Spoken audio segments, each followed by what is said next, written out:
네, 여러분 안녕하십니까? 세상 친절한 철학사 수업 오늘 벌써 제6강 6번째 시간입니다. 오늘 집중적으로 만나보게 될 철학자는 지난 시간에 했던 소크라테스의 제자인 플라톤입니다. 그래서 이 장의 제목을 영원한 진리를 찾아서 이렇게 붙였습니다. 플라톤은 변치 않는 영원한 진리, 그것이 있다고 굳게 믿었던 사람이고요. 그리고 그것을 찾아가는 과정, 그것을 자신의 삶으로 실현했던, 온몸으로 그것을 살아내고자 했던 그런 사람이기 때문에 영원한 진리를 찾아서 이렇게 붙인 것이죠. 이 플라톤의 생각과 정반대되는 것은 상대주의 혹은 회의주의입니다. 소피스트 시간에 만나보았었죠. 프로타고라스라든지 고르기아스라든지 진리가 뭐 있다 해도 알 수 없고 그걸 뭐 전달할 수도 없고 그런 건 진리라는 게 과연 있나? 그런 거 없어. 사람마다 다 다르지. 이렇게 생각했던 사람들에 대해서 그 반대, 정확히 아주 반대 입장을 가지고 있었던 사람이 바로 플라톤입니다. 그래서 오늘은 플라톤이 말하는 영원한 진리라는 건 도대체 무엇이고 플라톤은 자기 일생을 바쳐서 무엇을 하며 살았었던 것인지 그런 것을 한번 자세히 살펴볼까 합니다.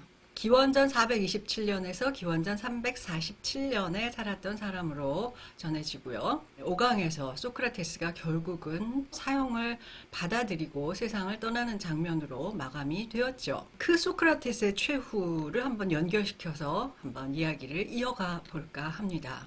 소크라테스는 재판정을 떠나면서 이런 말을 남겼습니다. 이제 떠날 시간이 되었습니다. 나는 죽으러 가고 여러분은 살러 갈 것입니다. 그러나 우리 중에서 어느 쪽이 더 나은 운명을 향해 가는지는 신 말고는 아무도 모릅니다. 이게 소크라테스 변론에 나오는 글입니다. 굉장히 가슴을 울리는 울림이 있죠. 나는 죽으러 가고 여러분은 살러 간다. 어느 게 더 나은지 우리는 사실은 아무도 모른다. 죽으러 가는 게 더 나쁘다고 당연히들 믿고 있을 테지만 정말 그런 건지 알 수 없죠. 스승 소크라테스의 죽음을 옆에서 바라보았던 플라톤의 고뇌와 평생에 걸친 탐구의 여정을 같이 한번 따라가 보도록 하겠습니다. 플라톤에 대해서는 굉장히 상반된 평가가 이어져 오고 있습니다. 첫째로 플라톤에 대해서 긍정적인 평가를 내린 사람 중에 한 사람을 예를 들어본다면 화이트헤드 과정과 실제라는 책에서 이런 말을 남겼습니다. 유럽 철학의 전통은 플라톤에 대한 각주로 이루어져 있다고 할 수 있다. 이 말은 플라톤의 제자들이 열정을 다해서 스승의 글로부터 체계적인 사상을 끌어냈다. 이런 말은 아니고 플라톤에게서 발견되는 근원적 사색이 너무나 풍부하기 때문에 그렇게 말하는 것이다. 즉 무슨 이야기냐 하면은 서양 철학사에서 나왔던 모든 주제들이 이미 플라톤의 작품에서 일일이 다 거론되었던 것이다 라는 이야기입니다. 그러니까 모든 것이 플라톤 철학의 주석이다. 이렇게까지 이야기를 할 수 있었던 것이죠. 플라톤에 대해서 아주 적대적으로 이야기한 사람, 한 사람 꼽자면 여러 사람이 있겠지만 니체, 오버베크에게 보낸 편지글 가운데서 도덕을 통한 모든 사실의 날조가 그에게서 누구? 플라톤에게서 극단적으로 나타났다. 끔찍한 심리학, 시골 목사가 된 철학자. 이 모든 것의 책임은 플라톤이다. 그는 유럽 최대의 재난이다. 플라톤이 재난이라고까지 이야기를 합니다. 없었어야 되는 사람이에요. 재난은 피해야 되고 안 일어나는 게 옳죠. 플라톤에 대한 이런 상반된 평가에 있어서 공통점은 무엇이냐 하면 플라톤 철학의 지배력이 대단하다는 것을 화이트헤드와 니체 둘 다 인정하고 있다는 사실입니다. 긍정적이든 부정적이든 플라톤이 서양 철학의 흐름을 어느 정도 결정했다고 보는 점에서 둘은 일치하고 있습니다. 잠시 제 개인적인 경험을 말씀을 드리자면요. 제가 대학에서 학생들을 강의하고 나서 이후에 일반인들을 위한 인문학 공동체 같은 곳에 배우러도 가고 또 가르치러도 가고 같이 이야기를 나눈 그런 경험들이 있는데요. 대체적으로는 플라톤주의자 하면 요즘에는 약간의 비난 내지는 거의 욕으로 들리기도 하는 것을 보고 굉장히 깜짝 놀랐어요. 플라톤은 약점도 있고 단점도 있고 뭐 장점도 있고 뭐 플라톤 철학은 굉장히 다양한 면모를 가지고 있는데 많은 사람들이 플라톤은 물리쳐야 할 어떤 거대한 잘못된 생각의 표본처럼 생각하고 계시는 분들이 굉장히 많더라고요. 니체라든지 들레즈라든지 포스트 모더니즘의 사상가들이 보통 그런 태도를 많이 갖고 있어서 현대 철학을 접하신 분들이 그러한지는 잘 모르겠는데 어떤 점을 그렇게 못마땅하게 여기시는지 제가 물어보면 정확하게 어떤 점이다라고는 잘 대답을 못 하시는 분들이 많았고요. 그러니까 정확하게 플라톤 철학의 실체를 알고 있지는 않지만 비판해야 되는 대상, 뭐 전체주의의 표상이고 자기만의 어떤 다양한 의견을 존중하지 않는 어떤 독단적인 철학자의 표본인 정도로만 비상적으로 알고 계시는 분들도 많아서 약간 안타까운 마음도 들었어요. 플라톤에게는 비판할 내용도 많고 긍정해 줘야 할 내용도 많고 내용이 굉장히 풍부하고 다양하고 입체적인 사람인데 요즘의 플라톤에 대한 평가는 좀 납작해져 있다고 할까요? 좀 단편적이고 평면적인 이런 생각들을 가지고 계신 분들이 계신 것 같아요. 오늘 시간을 계기로 플라톤의 어떤 면모가 정말 비판을 받을 만한 것인지 그리고 어떤 면은 우리가 긍정해 줄 만한 것인지 여러분들께서 한번 판단해 보는 그런 시간이 되었으면 좋겠습니다. 플라톤이 어떻게 살았는지 한번 살펴보죠. 아테네의 부유한 귀족 가문 출신입니다. 어머니 쪽은 개혁가 솔론의 후손이고요. 아테네의 아주 명문가 쪽이에요. 외가 쪽이. 친가 쪽 얘기는 별로 안 나오고요. 외가 쪽 얘기가 나오는데요. 당시 귀족들은 당연히 귀족이니까 민주정을 지지하지는 않았습니다. 귀족을 주축으로 한 과두정, 왕 한 명이 아니라 몇몇의 사람들이 모여서 국가의 중요한 일들을 판단하고 결정하는 과두정을 귀족들은 당연히 그랬겠죠. 귀족들이니까. 플라톤의 어머니의 숙부 카르미데스, 샤르미데스라고도 하고요. 기원전 411년에 일어난 쿠데타 과두정의 일원이었다고 전해집니다. 어머니의 사촌 크리티아스는 펠로폰네소스 전쟁 직후 들어선 30인 참주 정부의 지도자였고요. 아테네는 그런데 민주파들이 정권을 잡고 있었습니다. 플라톤은 민주주의를 좋아했을까요? 안 좋아했을까요? 싫어했습니다. 플라톤은 대단한 엘리트주의자였어요. 귀족 출신이고 소크라테스랑은 좀 다릅니다. 소크라테스는 귀족 출신은 아니었습니다. 어리석은 대중이 함부로 정치에 뛰어들면 공동체의 위협이 된다고 생각했던 것이죠. 민주파의 손에 소크라테스가 결국 사형을 당하게 되니까 플라톤은 아테네 정치 상황에 완전히 환멸과 좌절감에 사로잡혀서 절망하게 이르고요. 너무나 낙담을 해서 아테네를 떠나 여행을 가게 됩니다. 이때가 그 젊은 시절이에요. 플라톤이 27세 무렵에 소크라테스가 사형을 당했기 때문에 이때 플라톤은 뭐 그렇게 나이가 많지는 않았습니다. 당시로 보면 이제 장년층이라고 할 수도 있겠지만 요즘으로 치면 20대 후반이나 30은 젊은 나이죠. 어쨌든 맨 처음 여행 가서 당도한 지역은 이탈리아 남부의 타란토라는 곳이었습니다. 여기서 피타고라스 학파 사람들을 만나가지고 영혼 불멸, 윤회 이런 이야기를 처음 듣게 됩니다. 또 육체가 영혼의 감옥이다 이런 얘기도 듣고요. 수학적 대상의 불변하는 본성 요거는 누구 얘기랑 연결이 될까요? 당연히 피타고라스. 이탈리아 남부에 살았던 피타고라스의 맥을 잇는 제자들, 피타고라스 학파 사람들이 그때까지도 있었기 때문에 그런 거에 대해서도 배웁니다. 이후 엘레아로 옮겨가는데요. 엘레아는 누가 살았던 곳이냐면 파르메니데스가 살았던 곳이죠. 그래서 파르메니데스 학파 사람들도 많이 만납니다. 그 지역에는 제논의 제자들이 많이 있었어요. 제논은 누구냐? 파르메니데스의 제자이죠. 이 제논이 바로 뭐 아킬레스와 거북이의 경주라든지 날아가는 화살은 움직이지 않는다라든지 뭐 이런 이야기, 역설 이야기 전에 했던 거 여러분 생각나시나요? 그 제논입니다. 그 제논의 제자들이 많이 있었는데요.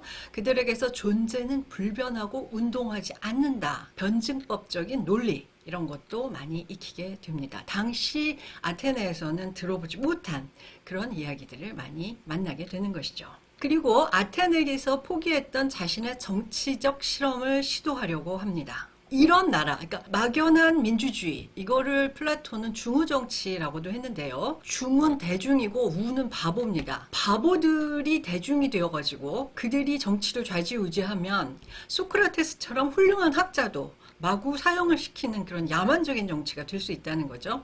이런 정치 말고 정말 제대로 된 국가와 제대로 된 정치의 실험을 해보고 싶었던 것이 바로 플라톤의 야심이었는데요. 시칠리아 섬에 있는 도시 시라쿠사로 가서 이런 정치적 실험을 해보려고 시도를 하는 거죠. 시라쿠사는 시칠리아 섬에 있는 도시로 이웃 도시와 전쟁을 하고 승리하고 나서 국가 조직을 재정비하고 있는 중이었어요. 거기에 참주로 디오니시오스 1세가 있었는데 이 사람을 설득해서 내가 말하는 이상 국가를 한번 실험해보고 싶어 했어요. 그래서 내가 이야기하는 대로 국가를 한번 정비해보면 어떻겠소? 라고 디오니시오스에게 제안을 하는 것이죠. 디오니시오스는 다른 속셈을 갖고 있었습니다.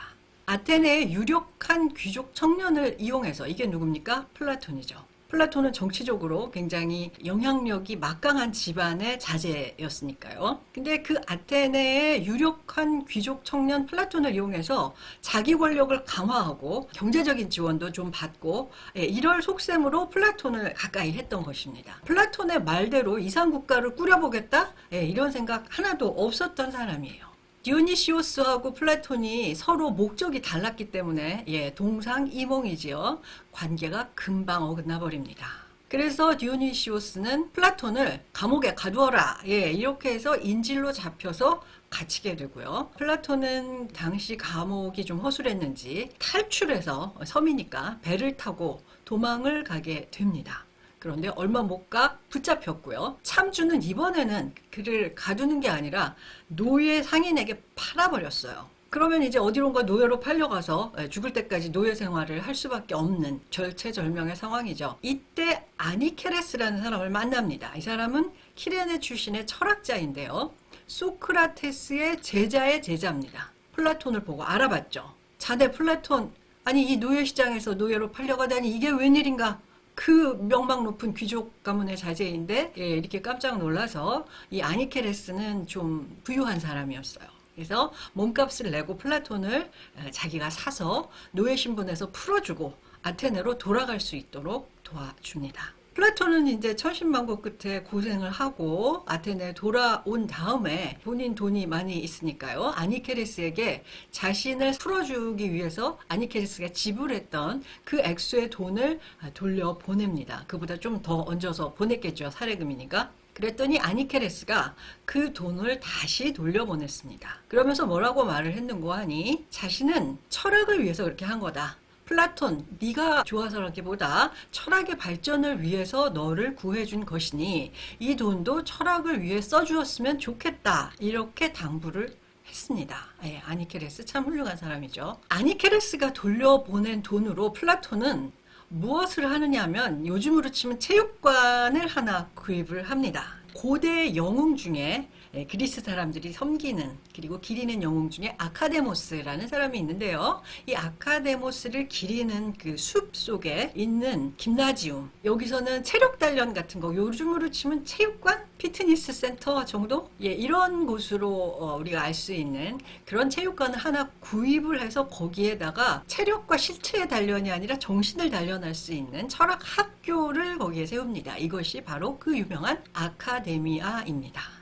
아카데미라는 말은 요즘 들어서는 무슨 학술적이다 이런 말로도 쓰이고요. 아카데미상 하면 영화 부분에서 아주 널리 알려진 상으로 되기도 하고 그렇죠. 그 유명한 아카데미아 학교가 기원전 387년 플라톤이 40세가 되었을 때 아카데미아를 설립하게 됩니다. 그 이후로 20년 동안 아카데미아에 거주하면서 플라톤은 제자를 기르고 철학을 가르칩니다. 여기서 가르친 학문들은 철학, 수학, 음악, 기하학, 천문학, 이런 과목들인데요. 누구가 가르친 과목들과 좀 겹치냐 하면 피타고라스 학파에서 교육하던, 피타고라스는 어떤 교단 혹은 공동체 같은 곳이었다고 했죠. 거기에서 같이 공부하던 그 과목들과 상당 부분 겹치는 것을 알 수 있습니다. 피타고라스의 영향, 즉 플라톤이 피타고라스에게서 영향을 받았다는 사실을 우리가 눈치챌 수 있는 그런 부분이죠. 기하학을 모르는 자는 이 문에 들어오지 말라. 아카데미아 출입문 현판에 그런 문구가 써 있었다. 아니 뭐 철학 공부를 하는데 기하학이 왜 중요하지? 뭐 이렇게 생각하셨을 수도 있는데 실제 그런 것은 아니었다 그래요. 그냥 소문이 그렇게 났어요. 소문이 그렇게 난 거는 아카데미아는 수학과 기하학을 그만큼 아주 중요하게 생각하는 곳이었다는 것. 그래서 그런 소문이 아마 난 것 같습니다. 그림을 한번 보실까요? 플라톤 아카데미아라는 그림인데요. 1세기 로마 시대 모자이크화이고요. 나폴리 고고학 박물관에 있다고 합니다. 여러분 혹시 나중에 나폴리 가시게 되면 가서 한번 보시죠. 아, 이게 플라톤이야. 아카데미아를 나타낸 거야. 예, 이렇게 일행들에게 아는 척도 하시고요. 왼쪽에서 두 번째 인물이 플라톤이고요. 노년의 플라톤이 자신의 대화편 두루마리를 들고 앉아서 제자들과 평화롭게 토론을 하고 있습니다. 배경으로는 아카데모스 숲의 올리브나무 그리고 아카데미아의 건물 일부가 보이고 있습니다.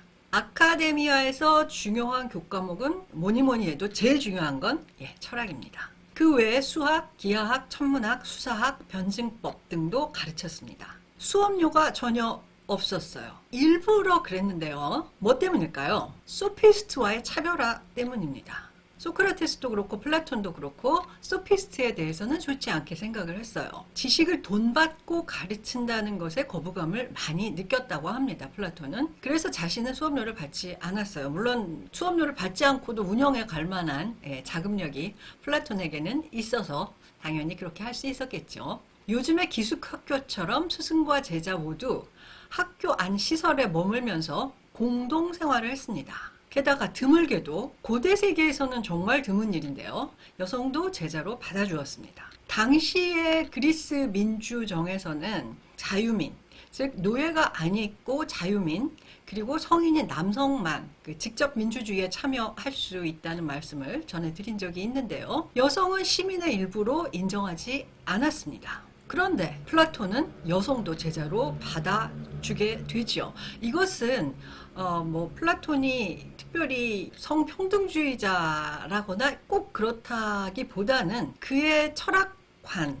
혹은 국가관에서 기인한 바가 큽니다. 이상국가론에서 왜 여성까지도 시민의 일부로 받아들이게 되는지를 설명할 수 있는 기회가 나중에 올 테니까 그때 또 말씀드리도록 하겠습니다. 이건 좀 다른 얘기입니다만 석가모니 부처님도 그 당시에 남자들만 출가해서 어떤 수행을 할 수 있는 그런 문화에서 여성도 비구니로 받아들여주는 장면이 불경 쪽에 보면 나옵니다. 당시에 고대 기원 전에 여성을 인간에 속한다고 생각하는 이런 분들은 보면 다 위대한 분들이죠. 당시의 기준과 상식으로는 굉장히 파격적인 일이었다. 이렇게 알 수가 있습니다. 이 아카데미아에서는 2년 동안의 기초과정이 끝나고 나야 본격적인 철학 수업을 했다고 합니다. 기초과정에서 수학, 기하학, 천문학, 수사학, 변증법 이런 걸 두루 교양 과목처럼 배웠던 것이죠. 철학사도 가르치고 철학적 주제에 대한 토론식 수업도 병행하고 철학을 어느 정도 익히고 나면 그 다음 단계로 변증법을 배웠다. 이렇게 되어 있습니다. 아카데미아의 변증법은 대상을 분석하고 탐구하는 논리적인 방법을 말합니다. 디알렉티케. 디아는 둘이고요. 렉티케는 말입니다. A와 B 두 사람 사이에서 오고 가는 말. 그것이 바로 디알렉티케.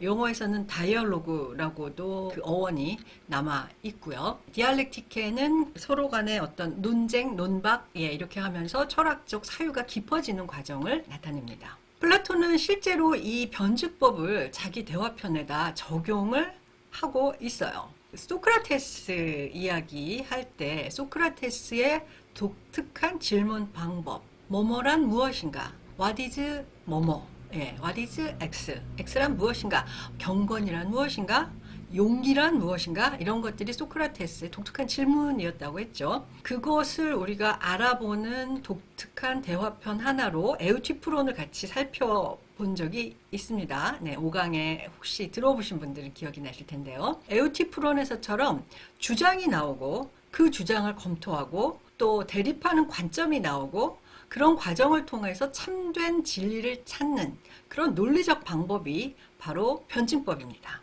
플라톤 자신이 대화편에서 이런 방법을 썼기 때문에 수업 교재로 자기 대화편을 이용한 게 아니겠는가 이렇게 추정을 하고 있고요. 그 내용과 관련해서 토론하는 방식으로 수업이 진행된 걸로 우리가 지금 학자들은 그렇게 연구해서 합의를 본 내용입니다. 때로 수업 시간에 진행된 토론을 반영해 가지고 새로운 대화편을 쓰기도 했다. 그러니까 대화편을 가지고 수업도 하고 혹은 수업 시간에 이루어졌던 다른 토론을 그걸 재료로 해서 또 새로운 대화편을 쓰기도 했다. 예, 이런 이야기입니다. 아카데미아는 그리스 고대 세계에서는 최초로 만들어진 고등교육기관입니다. 다른 곳을 제가 다 확인해보지는 못했지만 이런 고등교육기관으로서는 아마 지구상에서 처음 만들어진 곳이 아닐까? 예, 이런 생각이 드는데요. 제가 과문한 탓으로 잘 모를 수도 있습니다. 더 오래된 고등교육기관이 다른 지역에 있었을 수도 있겠죠. 재능 있는 제자들이 찾아오긴 했지만 그 숫자가 그렇게 많은 거는 아니었다고 그래요. 플라톤 생존 시에 아카데미아에서 교육받는 평균 인원은 한 20명 정도 평균적으로 그렇게 되었다고 합니다. 세월이 지나면서 아카데미아 출신들이 각자 자기네 도시 국가로, 그리스는 여러 개의 도시 국가들이 많이 있는 그런 나라였으니까요. 각자 자기의 도시 국가로 돌아가서 중요 인물이 됩니다. 이거는 아카데미아의 교육 결과도 있었겠지만 이렇게 유학 비용을 대면서 이렇게 멀리서 찾아오는 학생들은 보통은 귀족 자제거나 유력한 가문의 자제들인 경우가 많았을 거예요. 그러다 보니 그 사람들이 교육을 받고 나면 더 똑똑해지고 그러고 나면 자기 도시 국가에 가면 당연히 유력한 집안 출신이니까 중요 인물이 되었을 겁니다. 그래서 이 아카데미아 출신들은 자기 도시 국가로 돌아가서 더 주목을 받게 돼요. 그러니까 저 아카데미아를 나오면 정치적으로도 영향력 있고 엘리트층이 되나봐, 이런 인식이 자꾸 퍼지게 되고요. 그리스에서 최고의 명성을 얻었고 그리스가 망한 후에도 한참 동안 그 명성을 이어가게 됩니다. 헬레니즘 시대에도 아카데미아는 왕성한 활동을 했고요. 로마 시대에는 제국의 지배층 자제들이 아카데미 와서 공부하는 게 관례처럼 되었어요. 옛날에 그 성균관에 유생들의 자제 그리고 지배계층의 귀족 자제가 옛날에 성균관에서 공부를 하듯이요. 529년에 이르러서 동로마 제국의 황제 유스티니아누스가 아카데미아를 폐쇄하기에 이릅니다. 이유는 그리스도교, 당시에 이제 그리스도교가 막강한 세력을 펼치기 시작한 때이죠. 그리스도교의 가르침과 어긋나는 이론을 가르친다는 이유로 유스티니아누스 황제가 이것을 폐쇄합니다. 플라톤이 설립한 이후 폐쇄되기까지 약 900년 동안, 지금이 2021년이니까 한 1100년부터 생겨서 지금까지 이어졌다. 그러면 어마어마하게 긴 역사를 가진 학교겠죠. 900년 동안 고대 세계 학문의 그 중심지 역할을 했던 이런 곳이 바로 아카데미아입니다. 자, 플라톤의 꿈은 무엇이었을까요? 플라톤은 꿈이 원대했던 사람입니다. 아카데미아를 세우고 제자들을 가르쳐서 자신이 꿈꾸는 세상을 만들고 싶어 했어요. 플라톤의 꿈은, 그리고 철학의 주제는 어떻게 하면 좋고 훌륭한 삶을 살 수 있는가입니다. 즉, 좋고 훌륭한 삶을 사는 거, 이게 이 사람의 꿈이자 목표입니다. 훌륭하고 좋은 삶은 두 가지가 중요한데요. 하나는 우주의 모든 것들이 조화를 이루는 것처럼 우리 삶도 세상 모든 것과 조화를 유지해야 한다는 것입니다. 그러기 위해서는 우주 만물의 본성과 존재의 원리를 알아야 해요. 알아야 거기에 맞춰서 우리 삶을 맞추어 갈 수 있습니다. 조화롭게. 그러니까 세상의 이치를 깨닫고 내 삶도 그 이치에 맞도록 사는 것. 이게 훌륭하고 좋은 삶이라는 겁니다. 이건 이론적 차원이죠. 세상의 이치를 알아야 되니까요. 학문적 차원이라고도 볼 수 있겠습니다. 두 번째로는 훌륭하고 좋은 삶은 혼자서 살 수가 없습니다. 사람은 공동체 안에서만 살 수 있습니다. 인간은 정치적 동물이다 혹은 인간은 사회적 동물이다 뭐 이런 얘기 많이들 하는데요. 이때 플라톤은 정말로 절실하게 그렇게 생각했습니다.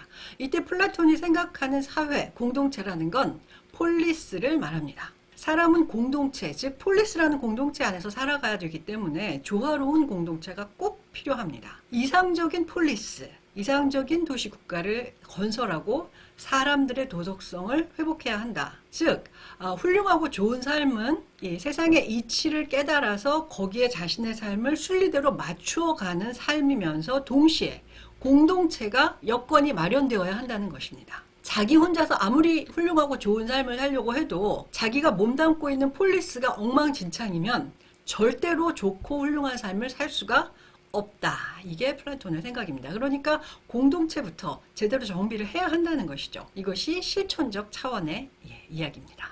플라톤 철학의 주된 질문 4가지를 보겠습니다. 첫 번째, 존재의 참된 본성은 무엇인가? 두 번째로는 그거를 어떻게 하면 알아낼 수 있는가? 세 번째, 인간은 어떻게 살아야 하는가? 네 번째, 이상적 국가체제는 어떤 것인가? 앞에 1, 2번은 좀 이론적인 이야기고요. 3, 4번은 좀 실천적인 이야기죠. 이 두 가지가 균형을 잡고 있는 것 같기는 한데요. 굳이 이 이론과 실천 중에서 플라톤에게 조금이라도 더 중요했던 것을 꼽으라면 3번, 4번이 되겠습니다. 플라톤이 이론적 알을 알고자 했던 이유는, 사물의 본성을 알고자 했던 이유는 3번과 4번을 잘 하기 위해서였던 것이죠. 네, 나중에 보시겠습니다만 우리 앞에서도 나왔었죠. 아테네 학당에서 보면 플라톤은 하늘을 가리키고 있고 아리스토텔레스는 이렇게 손바닥으로 바닥을 가리키고 있습니다. 그 그림에서 보면 플라톤은 뭔가 천상세계를 꿈꾸는 사람 같고 아리스토텔레스는 현실에 발을 딛고 있는 사람처럼 보이죠. 그런데 제 생각은 조금 다릅니다. 플라톤은 훨씬 더 현실과 실천에 밀착해 있었던 사람입니다. 아리스토텔레스는 현실에서 한 발짝 이렇게 물러나서 관조, 테오리아 나중에 또 나오게 되겠는데요. 사물을 있는 그대로 바라보고 거기에 대한 알을 알고자 하고 그 알을 아는 것만으로도 상당히 만족해했던, 어떻게 보면 현실에서 한 걸음 물러나 있는 듯이도 보일 수 있는 그런 철학자여서 오히려 현실에 밀착된 정도로 보자면 플라톤이 현실에 더 밀착된 사람이 아니었을까. 아리스토텔레스는 현실에서 한 걸음 물러나서 세계를 바라보는 그런 학자적 입장이 아니었을까. 그러니까 플라톤은 조금 더 실천적, 아리스토텔레스는 조금 더 이론적인 그런 품성을 지닌 사람이 아니었을까. 이게 제 생각입니다. 라파엘로 생각과는 다르죠?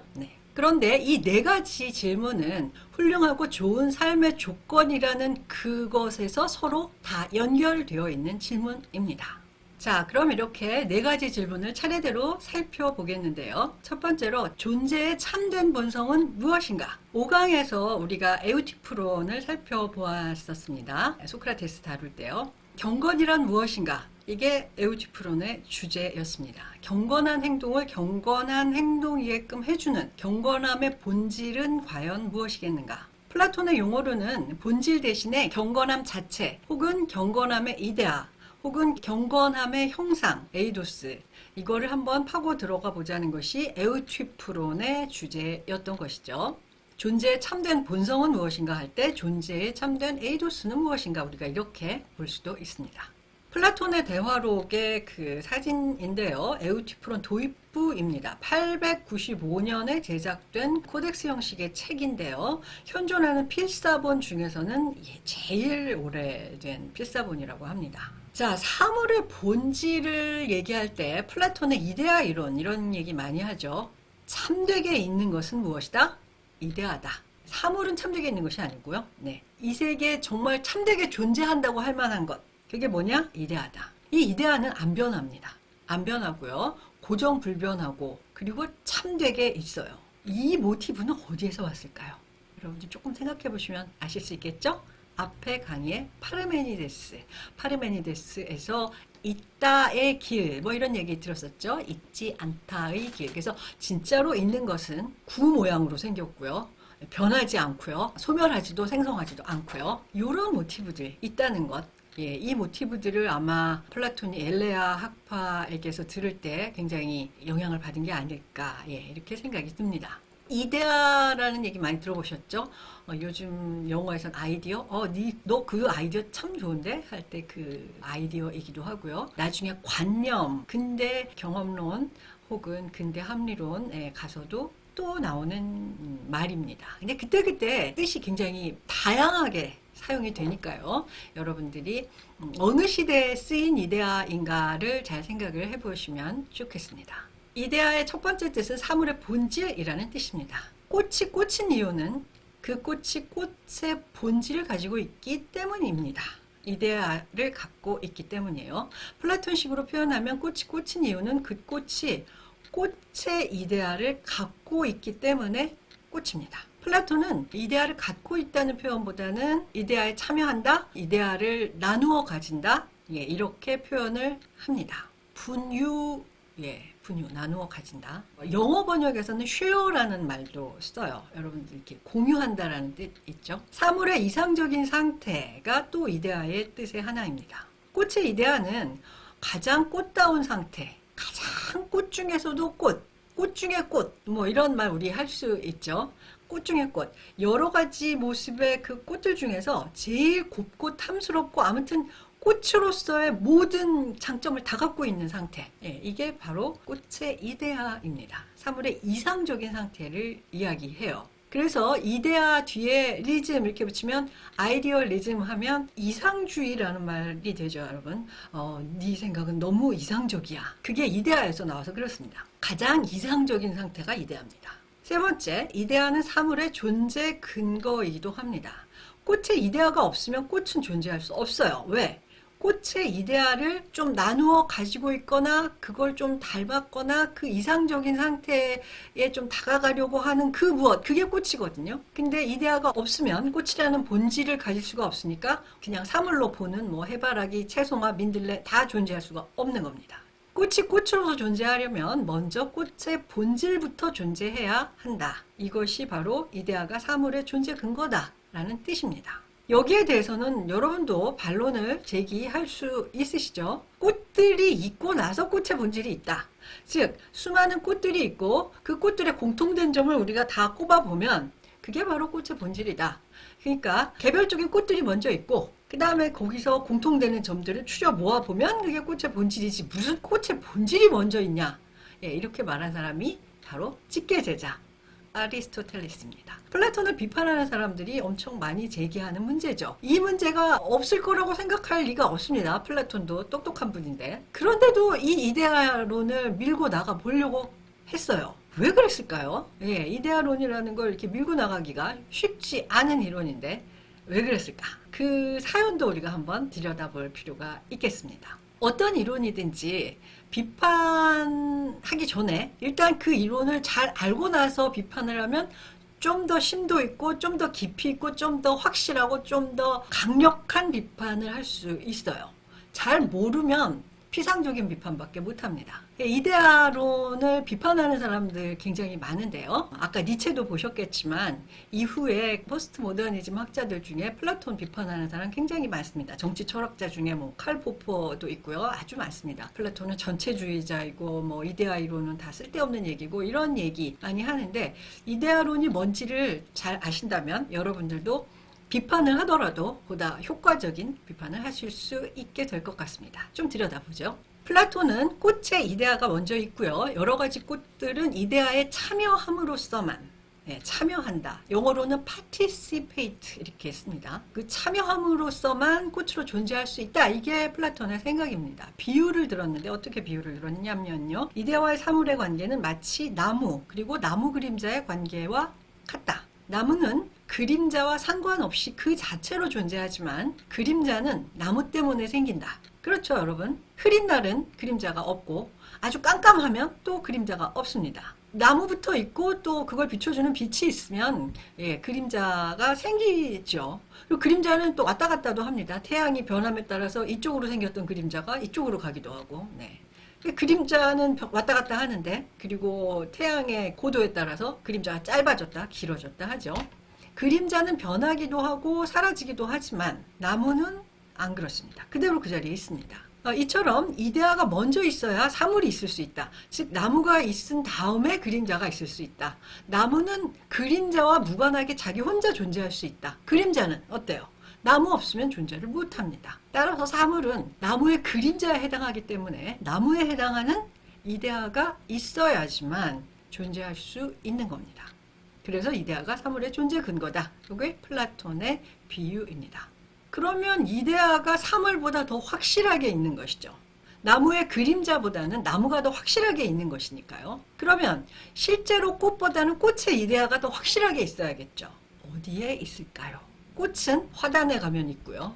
꽃집에 가도 있고요. 꽃이 있는 곳에 가면 꽃이 있어요. 꽃의 이데아는 그럼 어디 있을까요? 꽃집에? 없습니다. 화단에도 없습니다. 우리 머릿속일까요?